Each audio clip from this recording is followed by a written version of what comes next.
ముందుగా అయితే JNTU ప్లేలిస్టులు, JNTU ప్లేలిస్టులు అన్నీ ఉన్నాయండి. సబ్జెక్టుల పరంగా సిలబస్ ఒకటైతే మీకు అయ్యే క్వెషన్స్ సరిపోతాయి ఏం గాదు. ప్లేలిస్టులు అన్నీ ఉన్నాయండి అన్ని సెమిస్టర్. ఇది 3-2ది ఇప్పుడు స్టార్ట్ చేశాను గదా! సో, ఇందుట్లో జేఎన్‌టీయూకే సీఎస్‌సి బీటెక్ 3-2లో సో, ఇది వేరే సెమిస్టర్‌లో ముందు ముందు ఉన్నా గూడా అది ఉపయోగపడతాయండి. సాఫ్ట్‌వేర్ టెస్టింగ్ మెథడాలజీస్ అనే ఒక సబ్జెక్ట్ ఉందండి. సిలబస్ సేమ్ అయితే ప్రాబ్లమ్ లేదు. సో, దాంట్లో ఇంపార్టెంట్ క్వెషన్స్ చెప్పమన్నారు. ముందుగా టాపిక్స్ చెప్తాను. ఆ తర్వాత వీటిలో క్వెషన్స్ ఎలా ఇస్తారో చెప్తాను. యూనిట్ 1 వచ్చేసరికి ఏంటంటే ఇంట్రడక్షన్ ఉంది గదా! అందుట్లో వచ్చేసరికి జనరల్‌గా మోడల్ ఫర్ టెస్టింగ్ అని ఉంది గదా! దాని మీద ఇచ్చేదానికి ఉంటుంది. Taxonomy of bugs flow graph path testing ఇవి ఉంటాయి గదా! సో, గ్రాఫ్స్ వాటి మీద ఇచ్చేదానికి ఛాన్స్ ఉంది. ఇంకా పాత్ సెన్సిటైజింగ్ దాని మీద ఇస్తాడు. ఇక అప్లికేషన్స్ ఆఫ్ పాత్ టెస్టింగ్ మీద ఇచ్చేదానికి ఉంటుంది. ఇది యూనిట్ 1. అయితే యూనిట్ 1లో క్వెషన్స్ ఎలా ఉంటాయి? ఇయన్నీ కూడా ఓవరాల్‌గా ఈ సబ్జెక్ట్ మీద నేను మధ్యలో ఇది అయిపోయిన తర్వాత చెప్తానండి. యూనిట్ 2 వచ్చేసరికి అందుట్లో క్వెషన్స్ కన్నా ముందు టాపిక్స్ ఏముంటాయి. సో, ఇందుట్లో ఈ ట్రాన్సాక్షన్ ఫ్లో టెస్టింగ్ టెక్నిక్స్ మీద ఇస్తాడండి. ఇక ఆ తర్వాత ఈ డేటా ఫ్లో టెస్టింగ్ స్ట్రాటజీస్ మీద వాటి అప్లికేషన్స్ మీద ఇస్తాడండి.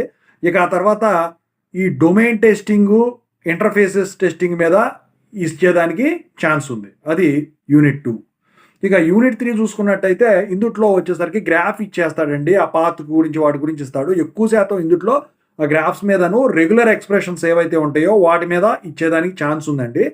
ఇక ఇందుట్లో కేవీ చార్ట్స్ మీద ఈ పాత ఎక్స్‌ప్రెషన్స్ మీద గూడా వచ్చేదానికి ఛాన్స్ ఉంది. ఇక యూనిట్ 4 చూసుకున్నట్టయితే స్టేట్ గ్రాఫ్స్. సో, వాటిల్లో డెఫినిషన్సు, ఈ స్టేట్ గ్రాఫ్సు, స్టేట్ టెస్టింగ్ ఎలా చేస్తారో వాటి మీద ఇస్తాడండి.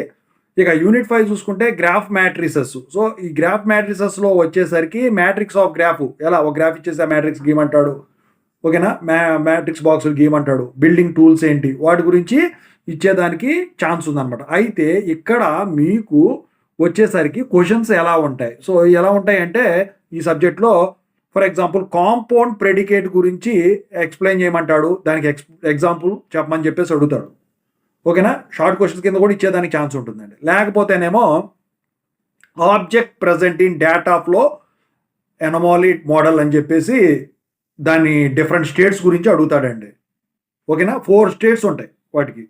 ఇక ఆ తర్వాత వచ్చేసరికి ఏముంటదంటే డిస్ట్రిబ్యూటివ్ లా ఏదైతే ఉంటదో అది పాత్ ప్రొడక్ట్స్‌కి, పాత్ సమ్స్‌కి ఎలా అప్లై చేస్తామో ఇలస్ట్రేట్ చేయమని చెప్పేసి అడుగుతాడండి. ఇక ఆ తర్వాత ఈ కాంటెక్స్ట్ డిపెండెంట్ సింటాక్స్ ఎర్రర్స్‌కి, స్టేట్ డిపెండెన్సీ ఎర్రర్స్‌కి మధ్య comparison అడుగుతాడండి.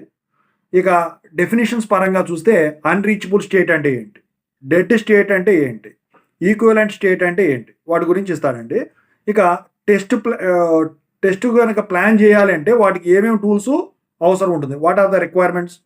What are the required tools అని చెప్పేసి అడుగుతాడు. ఇంకా పెద్ద క్వెషన్స్ అంటే లాంగ్ క్వెషన్స్ వచ్చేసరికి ఎలా ఉంటాయి? ఈ మోడల్ ఫర్ టెస్టింగ్ అనేది ఉంది కదా! దాన్ని ఎక్స్‌ప్లెయిన్ చేయమని చెప్పి అడుగుతాడు. నెసెసరీ డ్రాయింగ్స్ కూడా అడుగుతాడండి. ఇంకా తర్వాత వచ్చేసరికి ఈ testing multi entry, multi exit routines ఉంటాయి కదా! వాటి ప్రాసెస్ ఎలా అనలైజ్ చేస్తారో ప్రాసెస్ ఎక్స్‌ప్లెయిన్ చేయమని చెప్పేసి అడుగుతాడండి.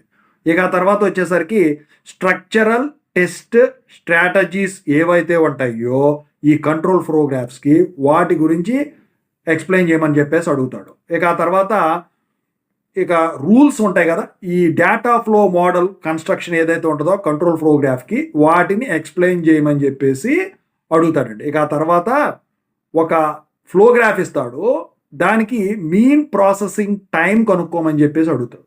లేకపోతే అదే ఫ్లో గ్రాఫ్‌కి గాని, వేరే ఫ్లో గ్రాఫ్‌కి గాని మాక్సిమం పాత్ కౌంట్ కూడా కనుక్కోమని చెప్పేసి అడిగేదానికి ఉంటుంది. ఎగ్జాంపుల్స్ చూడండి చాలా ఉంటాయి మీకు.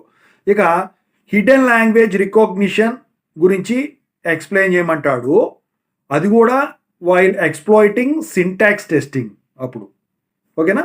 ఇక ఆ తర్వాత వచ్చేసరికి ఒక సర్క్యూట్ ఇస్తాడు. సరే మీరు ఫ్లో గ్రాఫే అనుకోండి అది. సో, ఫ్లో గ్రాఫ్‌లో లూప్స్ ఉంటాయండి.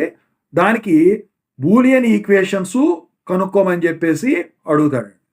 ఇక ఆ తర్వాత ట్రాన్సిషన్ బగ్స్ అంటే ఏంటో ఎక్స్‌ప్లెయిన్ చేయమని చెప్పేసి అడుగుతాడు. ఇక ఆ తర్వాత role of matrix representation of graph for testing purpose, దాని గురించి ఎక్స్ప్లెయిన్ చేయమంటాడు. ఇక లోడ్ టెస్టింగ్కి స్ట్రెస్ టెస్టింగ్కి మధ్య డిఫరెన్స్ ఏంటి ఎక్స్ప్లెయిన్ చేయండి అని చెప్పేసి అడుగుతాడు. ఇక ఆ తర్వాత ఇక different windows that are available in WinRunner and its usage in testing applications అని చెప్పేసి అడుగుతాడు. ఓవరాల్గా అయితే ఇదండి 5 యూనిట్స్. ఓకేనా, థ్యాంక్ యూ సో మచ్.